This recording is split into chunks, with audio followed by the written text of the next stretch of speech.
A volte le cose più preziose si nascondono nelle quantità più piccole. Nell'olio di avocado c'è una frazione minuscola che fa una differenza enorme. Sono i fitosteroli. Sono molecole che la nostra pelle riconosce perché somigliano tantissimo ad una sostanza che la pelle già conosce, il colesterolo della sua barriera. Oggi ti porto dentro una materia prima nata apposta per concentrare questa parte preziosa e la vediamo lavorare dentro una crema antirughe vera, non una teoria, una formula reale, riga per riga.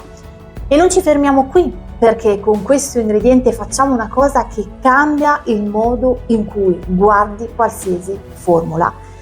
Ma prima di partire mi presento, sono Luisanna, cosmetologa, formulatrice e founder di Cosmetech Academy. Se formuli o se semplicemente ami capire cosa c'è davvero dentro un cosmetico, questo è un argomento che ti cambia il modo di leggere un INCI. Partiamo dall'ingrediente, lo leggiamo come lo legge un formulatore, poi prendiamo la formula dimostrativa del produttore, quella bella, tecnica, costruita per fare colpo, e facciamo la domanda che nessuno fa mai. Questa formula, così com'è, la puoi davvero realizzare con quello che hai, rispettando le regole che hai? La risposta quasi sempre è no. E allora cosa facciamo? La smontiamo e la ricostruiamo con quello che hai davvero a disposizione, mantenendo la stessa impronta tecnica e lo stesso risultato. Non cambi l'idea della forma, cambi gli strumenti per realizzarla. È un metodo e una volta che ce l'hai in testa lo applichi a qualsiasi formula ti capiti davanti. Quindi, che tu spignatti sul bancone di casa o che formuli per un'azienda, il problema è identico, cambia soltanto la scala. E c'è un secondo video ancora più avanzato, ma non bruciamo i tempi, ci arriviamo. Ti racconto tutto come faccio sempre, una cosa alla volta.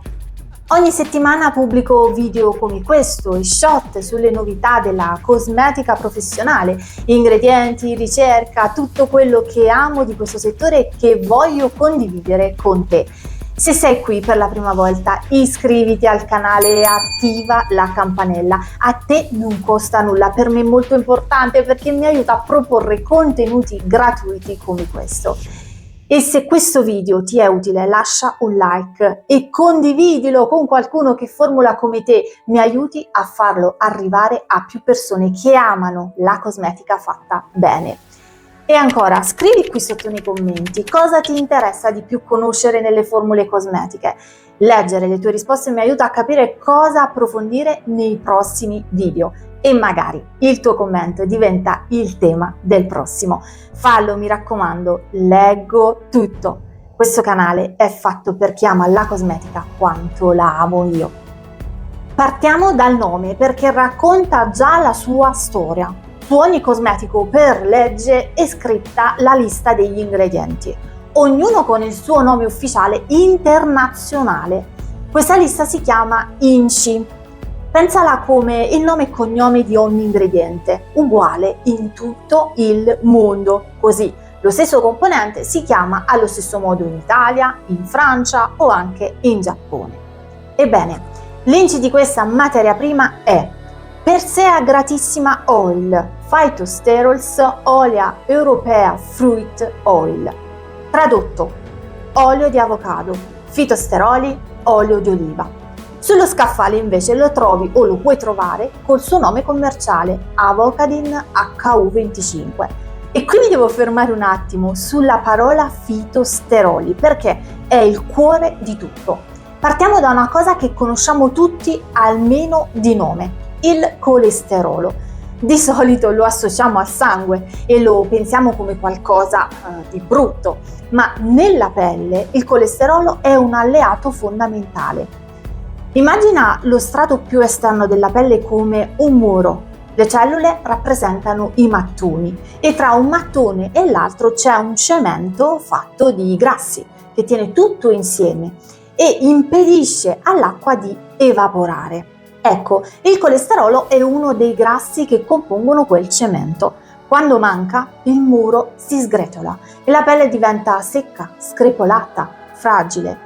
I fitosteroli a questo punto sono semplici da capire, sono la versione vegetale del colesterolo. Fito vuol dire pianta. Le piante producono molecole quasi identiche al nostro colesterolo con la stessa struttura e la stessa funzione. Sono così simili che quando li metti sulla pelle si integrano nella stessa struttura in cui lavora il colesterolo. Vanno a sostenere quel cemento proprio lì dove tende ad impoverirsi. Sono praticamente dei sosia vegetali del colesterolo. Stessa forma, stesso ruolo di sostegno alla barriera.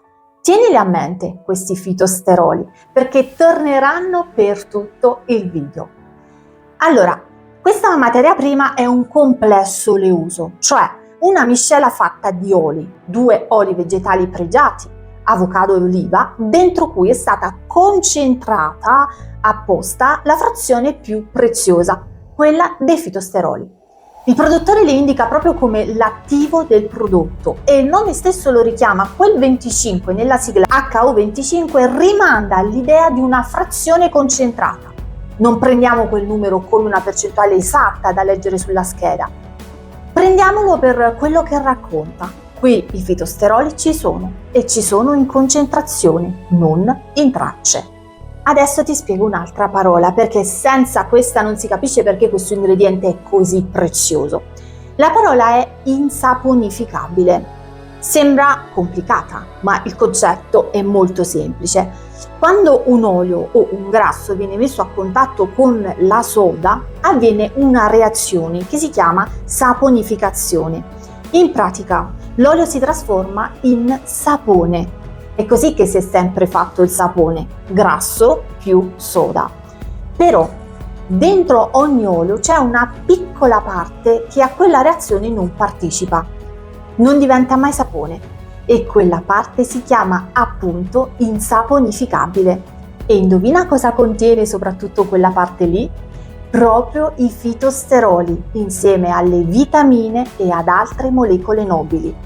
La frazione insaponificabile è la parte più pregiata dell'olio, quella ricca di principi attivi. Ecco perché questa materia prima viene spesso chiamata in modo affettuoso insaponificabile di avocado, perché concentra proprio quella frazione lì. Per essere però precisi, non è l'insaponificabile puro e isolato al 100%, è un olio dentro cui quella parte preziosa è stata moltiplicata. Ma il nome racconta bene dove sta il suo valore. Una cosa pratica prima di andare avanti. Siccome è fatto di oli, si comporta come un olio.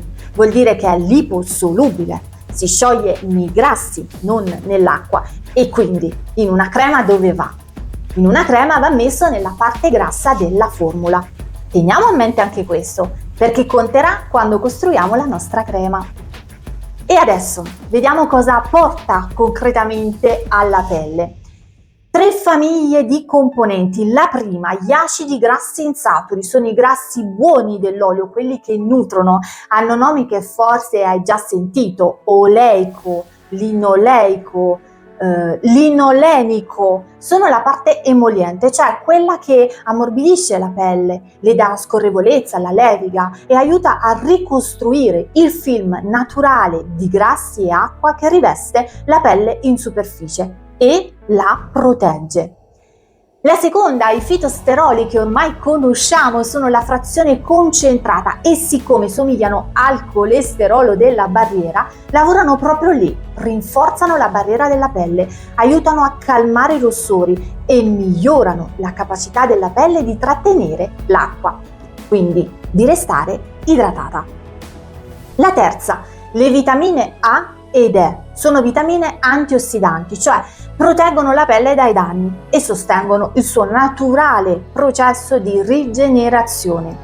E adesso andiamo ai dati di efficacia. Ti porto i numeri del produttore e te li riporto come li dichiara lui. E ti dico anche a quale dosaggio li ha ottenuti, perché è un dettaglio che cambia tutto.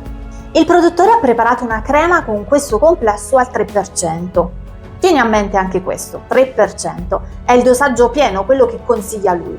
Poi ha preso la pelle di alcune persone, ha preso delle persone e ha stressato la loro pelle apposta, ha stressato la loro barriera cutanea per simulare una pelle danneggiata e arrossata. E ha confrontato quella crema con una crema identica ma senza l'ingrediente attivo.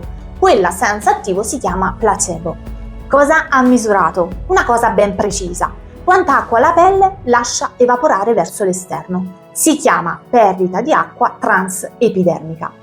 Detto in poche parole, detto semplicemente, una pelle con la barriera sana trattiene l'acqua, una pelle con la barriera rovinata la lascia scappare. Meno acqua perde, meglio sta la pelle. Ed ecco il risultato. Già dal primo giorno la pelle trattata con la crema al complesso perdeva meno acqua rispetto al placebo, intorno al 9% in meno il primo giorno, intorno all'11% in meno il secondo, e l'effetto riparatore si è mantenuto per oltre una settimana. Numeri dichiarati dal produttore a un dosaggio del 3% che raccontano comunque una direzione chiara. È una materia prima pensata per la pelle secca, fragile, con la barriera da sostenere. E adesso una precisazione onesta, perché conta davvero. Nella formula del fornitore che leggeremo tra poco, questo complesso è ad un dosaggio basso, quasi simbolico.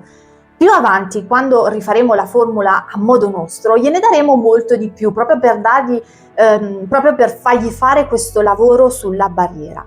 E l'attivo antietà di punta in entrambe le versioni, quella del produttore e la nostra, resta un peptide. Una nota tecnica prima di metterlo in formula. La scheda del fornitore ci dice che non è stabile a pH troppo acido, intorno a 3, né troppo alcalino, intorno a 10, e ci dà un consiglio operativo preciso: fare una presoluzione del complesso in una parte dell'olio caldo della formula. Quindi scaldarlo e mescolarlo nella parte grassa intorno ai 70, massimo 80 gradi, e poi unirlo alla parte acquosa. È liposolubile, va nella parte grassa e va trattato con la giusta cura. E qui ti anticipo una domanda che forse ti stai già facendo: ma se è così prezioso, non si rovina con il calore? Ebbene, no. E questa è una distinzione importante da capire. Prezioso non vuol dire fragile al calore. Questo complesso è ricco di molecole nobili, ma sono molecole grasse robuste che reggono benissimo la temperatura di lavorazione in una crema. È diverso da altri attivi come certi peptidi puri, che invece il calore lo temono davvero e vanno appunto aggiunti solo alla fine, nella fase a freddo. Anzi, qui il produttore ci dice proprio di scaldarlo. Perché? Perché a temperatura ambiente questo complesso è quasi un burro semisolido e per distribuirlo bene e in modo uniforme nella crema ha bisogno di essere fuso insieme agli altri grassi. Nella formula che vediamo adesso è esattamente quello che succede. Ma voglio presentarti cosa facciamo adesso. Questa formula che stiamo per vedere è puramente dimostrativa. La propone il produttore come guida, mette insieme le sue materie prime migliori di fascia professionale per mostrarti di cosa è capace il suo attivo. Quindi consideriamolo una vetrina fatta per essere guardata, non per essere presa così com'è e portata in laboratorio, perché se ci provi sbatti contro due muri. Il primo: diverse di queste materie prime non sono facilmente reperibili se non hai accesso ai cataloghi di grandi fornitori. Il secondo, ancora più serio: alcune materie prime in Europa oggi non si possono nemmeno più utilizzare. Lo scopriamo però tra poco. E allora, facciamo la cosa che conta davvero: non la copiamo, la convertiamo, la riscriviamo con materie prime che puoi procurarti e che il regolamento cosmetico europeo permette, mantenendo tuttavia identica la sua impronta tecnica. Stessa struttura, stesso risultato. Cambiamo gli ingredienti, non l'anima della formula. Ma prima guardiamo la formula originale. Eccola qui, la formula è una crema antirughe, una emulsione olio in acqua, Spieghiamolo subito perché è un concetto base che ci servirà sempre. Olio e acqua da soli non si mescolano. Lo vediamo quando condiamo l'insalata, l'olio resta a galla. Una crema però è proprio questo, goccioline di olio disperse dentro l'acqua, tenute insieme da cosa? Da un ingrediente speciale che fa da paciere. Quell'ingrediente paciere si chiama emulsionante. Quando le goccioline di olio sono immerse nell'acqua si parla di emulsione olio in acqua ed è la struttura della maggior parte delle creme leggere. Questa è costruita attorno a un peptide, che è l'attivo antietà di punta, e con il nostro complesso di avocado a sostenere la parte grassa e la barriera, appunto. Leggiamola per intero e poi commentiamo ingrediente per ingrediente. La fase acquosa è la più abbondante, acqua demineralizzata, cioè acqua purificata da cui sono stati tolti i sali, a portare a 100, quindi quanto basta a 100. Glicerina al 2%, la glicerina è un umettante, una sostanza che attira l'acqua e la trattiene nella pelle come una piccola spugna che mantiene umido lo strato più esterno, più superficiale. Poi il sistema emulsionante. Ed è qui che la formula comincia a mostrare la sua natura professionale. L'emulsionante, ricordiamolo, è l'ingrediente paciere che tiene insieme olio e acqua.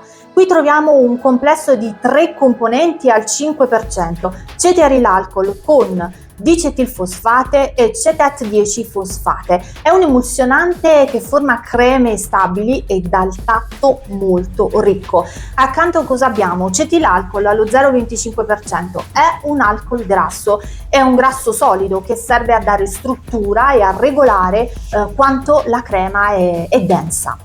La fase emoliente, cioè la parte grassa che ammorbidisce la pelle, PPG3 benzil eter miristate al 5%, un emoliente molto scorrevole di quelli che fanno stendere bene la crema. Il nostro Avocadin HU25 allo 0,5% messo nella parte grassa come deve essere, visto che è un olio. Burro di karité, Butyrospermum pachy butter al 3%, nutriente che porta anch'esso una sua frazione insaponificabile, quella parte preziosa di cui abbiamo parlato. E poi un complesso barriera molto tecnico al 2%, C1215, alkyl benzoate con tribenin, ceramide NP, PEG10, rapeseed sterol e palmitoil oligopeptide. È un attivo che ricostruisce la barriera della pelle, perché porta insieme 3 cose che servono proprio a quel cemento tra i mattoni di cui abbiamo parlato prima. Le ceramidi, gli steroli vegetali e un piccolo peptide. Sono i mattoni e il cemento della barriera messi insieme in un unico ingrediente. Ancora, ciclometicone all'1% è un silicone leggero di quelli che evaporano e che danno quel tocco asciutto e setoso che si sente appena stendi la crema, aiutandola anche a distribuirsi bene. Tieni a mente anche questo perché tra poco questo ingrediente ci darà un problemino.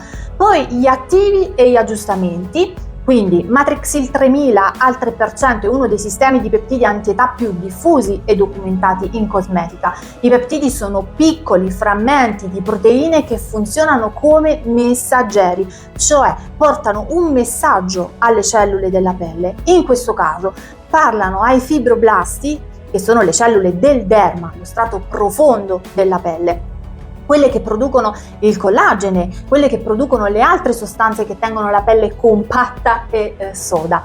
Detto semplice, questo peptide dice ai fibroblasti di rimettersi al lavoro. È l'attivo di punta della formula, quello che giustifica il claim anti-rughe. Poi sodium hydroxide allo 0,3%, cioè sodio idrossido, che qui serve a regolare la formula, il pH della formula e a portare appunto il pH al valore giusto. E per pH intendiamo semplicemente quanto un prodotto è acido o basico. E infine il conservante, qui è il metilisotiazolinone allo 0,05% che serve a proteggere la crema da muffe e batteri.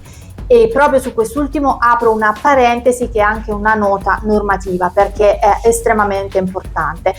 Il metillisotiazolinone nei prodotti che restano sulla pelle in Europa è vietato e non da ieri, dal 2017. Mi spiego perché la distinzione è semplice e utile. In cosmetica ci sono due grandi famiglie di prodotti. Quelli che si risciacquano, come ad esempio un bagnoschiuma o anche uno shampoo, stanno sulla pelle un attimo e poi vanno via con l'acqua. E quelli che invece restano sulla pelle e non si lavano via, come ad esempio una crema antirughe. Questi ultimi si chiamano leave on, che in inglese vuol dire proprio lasciare su. Ecco, in questi prodotti che restano sulla pelle questo conservante è stato vietato in Europa perché può scatenare allergie da contatto. Quindi questa formula, così come scritta in Europa, andrebbe già corretta sul conservante, prima ancora di parlare di ingredienti difficili da trovare. Ed è un primo esempio di perché una formula non si copia mai a occhi chiusi, va sempre letta, controllata e adattata alle regole del paese in cui la produciamo. E questo ci porta dritti al cuore del video. Penso davvero una cosa, penso che questa formula è bellissima da studiare, ma ha un problema pratico. Diverse di queste materie prime sono di fascia professionale, le trovi nei cataloghi dei grandi fornitori e sono quasi introvabili per chi lavora su piccola scala o non ha accesso a quei canali. Allora, facciamo una cosa più utile che copiarla. Impariamo a riconoscere la funzione di ogni ingrediente difficile e a sostituirlo con qualcosa che svolga lo stesso ruolo, perché questo è il punto ed è il concetto più importante di tutto il video. In una formula non sostituisci un nome, sostituisci una funzione. Quando un ingrediente non c'è, la domanda giusta non è qual è l'ingrediente identico, ma la domanda giusta è cosa stava facendo questo ingrediente qui dentro e cos'altro può farlo. Partiamo quindi dal sistema emulsionante, quel complesso di 3 componenti che teneva insieme olio e acqua. La sua funzione è proprio questa: emulsionare, cioè unire la parte grassa e quella acquosa in modo stabile, con un tatto molto ricco. Cosa può sostituirlo se non lo troviamo? Possiamo usare potassium cetilfosfate insieme a un po' di cetearilalcol, l'1-2% più il 4% di cetearilalcol, oppure spostarci su un emulsionante a base di zucchero, cetearilalcol con cetearilglucoside al 5%, più delicato e di tendenza naturale, o ancora su un emulsionante derivato dall'oliva, cetearilo olivate con sorbitano olivate al 5%. Quest'ultimo, oltre ad emulsionare, crea una struttura che assomiglia a quella naturale della pelle. Per questo si dice biomimetica, cioè che imita il biologico. È un emulsionante che adoro, che amo molto. O anche possiamo utilizzare il classico gliceril stearate SE al 5% che è autoemulsionante, cioè un emulsionante già pronto che lavora da solo, molto semplice e affidabile. Quindi abbiamo 4 strade diverse, stessa funzione di base, ma sensazione sulla pelle e caratteri diversi, ed è proprio scegliendo tra queste che metti la tua firma sulla formula. Ora fermiamoci un secondo. Stai vedendo come si converte una formula, capisci come lavora ogni ingrediente, trovi qualcosa che lo faccia al suo posto e l'impronta rimane. La formula diventa tua senza stravolgere niente, ma c'è un livello più avanzato e te lo anticipo adesso, perché se sei ancora qui dopo tutto questo significa che non ti basta sapere come si fa, vuoi capire perché si fa così. E quello è il vero salto. Nella seconda lezione analizziamo un'altra formula, ma questa volta non convertiamo, ribaltiamo. Partiamo da una formula, la destrutturiamo, cambiamo gli ingredienti chiave in modo radicale e la ricostruiamo in modo completamente diverso. Non più la stessa formula con altri nomi, un'altra formula che però arriva allo stesso risultato, stesso obiettivo, percorso completamente diverso. È l'esercizio che ti insegna a ragionare da formulatore, non a seguire una traccia, ma a costruirne una tua. Ne parliamo meglio dopo, adesso proseguiamo.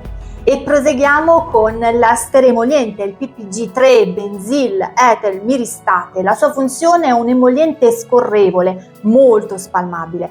Qui le alternative reperibili abbondano. Abbiamo coco caprilate leggero e di origine naturale, dicaprilil carbonate, asciutto e setoso, isoamil laurate, molto vellutato, o anche C1215 alchilbenzoate che risulta molto stabile. Tutti alla stessa percentuale li puoi utilizzare, il 5%. Cambia il profilo sensoriale, non la funzione. Il complesso barriera, quello tecnico con ceramidi, steroli e peptide. Questo è il più difficile da sostituire perché non è un singolo ingrediente, è un attivo fatto di tante cose insieme. E qui voglio essere molto onesta con te, non esiste una sostituzione uno a uno, ma c'è una materia prima che amo tantissimo, che mi piace moltissimo, davvero, e te la voglio far conoscere perché è perfetta per questo scopo. È un attivo che porta dentro tutti insieme 3 tipi di ceramidi, la NP, la AP e la EOP. Poi la fitosfingosina, che è il mattoncino di partenza da cui la pelle costruisce le sue ceramidi, e soprattutto, senti questa, il colesterolo. Sì, proprio il colesterolo del muro di cui ti parlavo all'inizio. Te lo ricordi? Avevamo detto che la barriera della pelle è fatta di mattoni tenuti insieme da un cemento di grassi e che quel cemento è fatto di ceramidi, colesterolo e acidi grassi. Ecco, questa materia prima porta sulla pelle esattamente quei grassi lì, gli stessi che compongono il cemento naturale della barriera. È come dare alla pelle il kit di riparazione con i suoi mattoni originali. Quindi il cerchio si chiude. Insieme alle ceramidi e al colesterolo ci sono anche un emulsionante delicato, il sodium lauryl lactilate, e 2 addensanti, carbomer e xantangam, che fanno parte della formula delle ceramidi, che servono a renderla lavorabile e stabile in formula. Questo attivo lo mettiamo al 2%, al posto del complesso di prima. Se non lo trovi, ricostruisci la funzione, mi raccomando, è esattamente questo che vuol dire ragionare per funzione e non per nome. E poi c'è il ciclometicone, e qui siamo in una situazione molto simile a quella del conservante.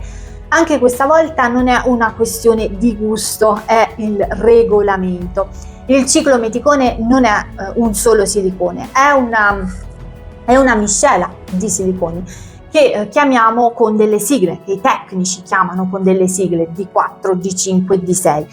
E il problema è doppio: il D4 da solo è già vietato nei cosmetici in Europa, e siccome il ciclometicone contiene D4, di fatto questa miscela così com'è non si può già usare. Non è una cosa che arriva in futuro, appunto è adesso. Per il D5 e il D6 invece c'è una data precisa, dal 6 giugno 2027, non si potranno più usare sopra una soglia minima, lo 0,1%, nei prodotti che restano sulla pelle, come appunto questa crema. Tradotto, per il D4 questa strada in Europa è già chiusa, e per gli altri due si chiude del tutto nel 2027. La funzione del ciclometicone è quella di dare scorrevolezza a quel tocco asciutto e setoso. Per sostituirlo, e qui appunto dobbiamo farlo, abbiamo diverse alternative. Di nuovo coco caprilate, dicaprilil carbonate, isoamil laurate, dicaprilil etere, C13-15 alcani, tutti li puoi mettere intorno all'1%. Io personalmente scelgo il dicaprilil etere, perché tra tutti è quello che ricrea meglio proprio quel tocco asciutto, elegante e setoso del silicone. Anche sì, lo dico molto onestamente, quel finish tipico del silicone è la cosa più difficile da ricreare al 100%. E infine il conservante, il metilisotiazolinone, che come abbiamo detto in Europa nei prodotti che restano sulla pelle non possiamo proprio utilizzare. Qui la sostituzione non è una scelta, è appunto un obbligo. Lo sostituiamo con un sistema ammesso che protegge la crema da muffe e batteri ad ampio raggio, ad ampio spettro. Fenoxietanolo con etilexilglicerin all'1%, oppure possiamo usare benzilalcol con dehydroacetic acid sempre all'1%. Attenzione! Cambiando conservante cambia anche il pH ideale di lavoro, quindi va riverificato tutto l'equilibrio della formula. Vedi come un singolo ingrediente tira tutti gli altri. E c'è un'ultima modifica di tipo diverso, non per legge o regolamento questa volta, ma per scelta tecnica. E ci tengo a spiegartela bene perché è il cuore del ragionamento di tutto il video.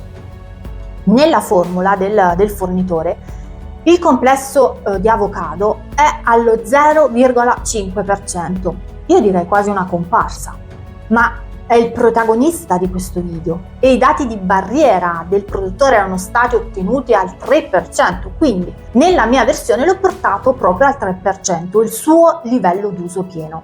E adesso attenzione perché qui c'è la lezione. Per fargli spazio non ho toccato l'emoliente leggero, quello texturizzante, ma ho abbassato il burro di karité dal 3 all'1%.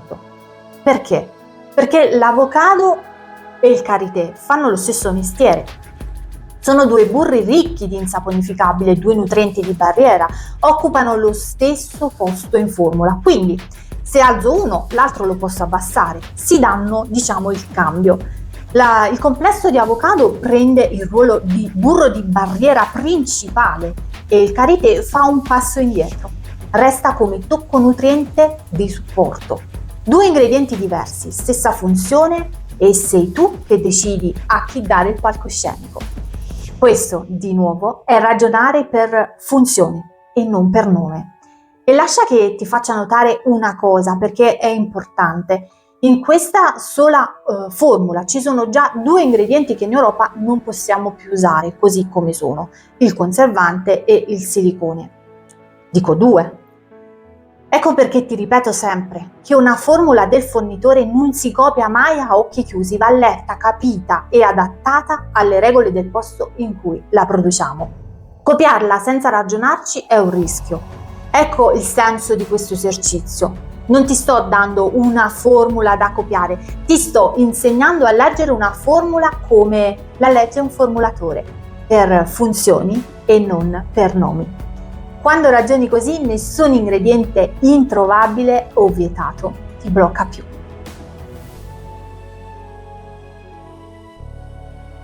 Quello che hai visto oggi è già molto.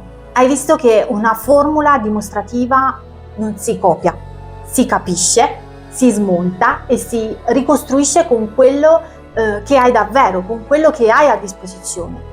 Ora hai uno strumento in mano che puoi applicare già da domani su qualsiasi formula ti capiti davanti.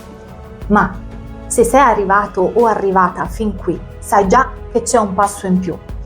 Convertire una formula mantiene l'impronta originale, ma ribaltarla significa partire dallo stesso obiettivo e arrivarci per una strada completamente diversa.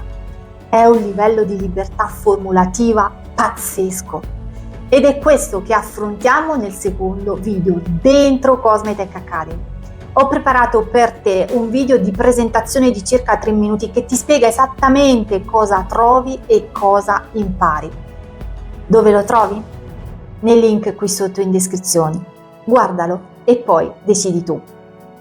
E se sei già qui sul canale e non ti sei ancora iscritto, fallo adesso e attiva la campanella. Se questo video ti è piaciuto lascia un like e condividilo con chi formula insieme a te. È il modo più semplice per aiutarmi a portare questi contenuti a più persone.